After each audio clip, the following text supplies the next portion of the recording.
بسم اللہ الرحمن الرحیم۔ آپ دیکھ رہے ہیں تصحیح المصادر کا سبق نمبر 9۔ ہم نے پچھلے سبق میں ماضی احتمالی کے بارے میں پڑھا تھا۔ ماضی احتمالی کہتے ہیں جس کے اندر شک سمجھا جائے پچھلے زمانے میں، لیکن ماضی تمنائی میں بھی پچھلے زمانے کے تعلق سے بات کی جاتی ہے، لیکن اس میں پچھلے زمانے میں آرزو سمجھی جاتی ہے، یعنی کسی چیز کی تمنا سمجھی جاتی ہے، جیسے کاش وہ ایسا ہو جاتا، کاش وہ ایسا ہو جاتا۔ دیکھیے آئیے شروع کرتے ہیں۔ ماضی تمنائی وہ ہے جس سے گزرے ہوئے زمانے میں کسی کام کی آرزو سمجھی جائے۔ ماضی مطلق کے آخر میں بنانے کا قاعدہ یہ ہے، آخر میں کچھ نہیں کرنا، یہ والی یا لگا دینی ہے، یہ والی یا مجہول بولتے ہیں اس کو۔ ماضی مطلق کے آخر میں یا زیادہ کر کے ماضی تمنائی بناتے ہیں، جیسے پرورد تھا اسی سے پروردے یہ والی یا لگا دی، اس کو یا مجہول بولتے ہیں، لیکن یہ ہر جگہ نہیں آتی، اتنا یاد رکھیں، بلکہ 3 قاعدوں میں آتے ہیں۔ تنبیہ، جو یہ تنبیہ دی گئی ہے، اس قاعدے کے مطابق صرف 3 صیغے آتے ہیں۔ نمبر 1 واحد غائب، یعنی پرورد میں لگائیں گے پروردے۔ نمبر 2 جمع غائب، پروردند میں لگائیں گے پروردندے۔ نمبر 3 واحد متکلم، یعنی پروردم میں لگائیں گے پروردہ میں۔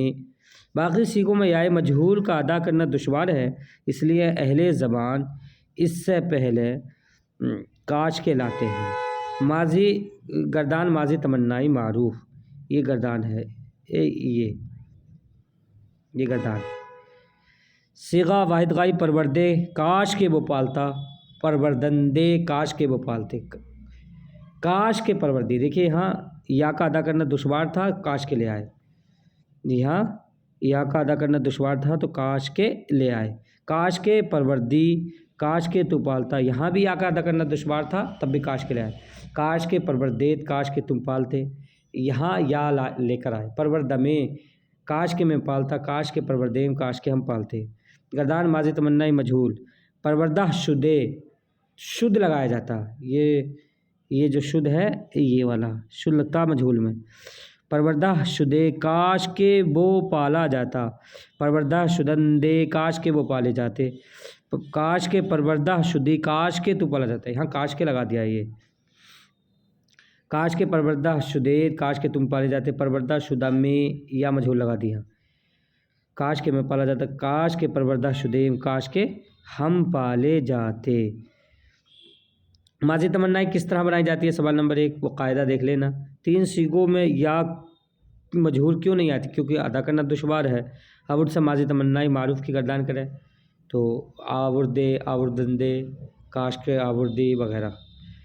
بخشیدہ شدے کیا صیغہ ہے؟ معنی بتائیے، تو شدہ میں ہے تو میم پہ یا لگ رہی ہے تو ظاہر سی بات ہے واحد متکلم ہے، کاش کے میں بخشا جاتا۔ کیا اچھا ہوتا کہ تم پڑھتے، تو دیکھیں اس کی میں کاش کے آئے گا کیونکہ جمع کا صیغہ۔ کاش کے پسندیدہ شدی، کاش کے تو پسند کیا جاتا کیونکہ یہاں مجہول ہے، شد ہے وغیرہ۔ کیا اچھا ہوتا کہ بتعریف کیے جاتے، تو اس کی فارسی بنانی ہے۔ ماضی احتمالی و تمنائی میں کیا فرق ہے؟ احتمالی میں شک ہوتا ہے اور تمنائی میں آرزو ہوتی ہے۔ فرستادن بھیجنا، یافتن پانا، دیدن دیکھنا، گماشتن مقرر کرنا، فرستیدن پوجنا، آموختن سیکھنا۔ اسی طریقے سے دیکھتے رہیے، بنے رہیے، ملتے ہیں اگلی ویڈیو میں۔ السلام علیکم۔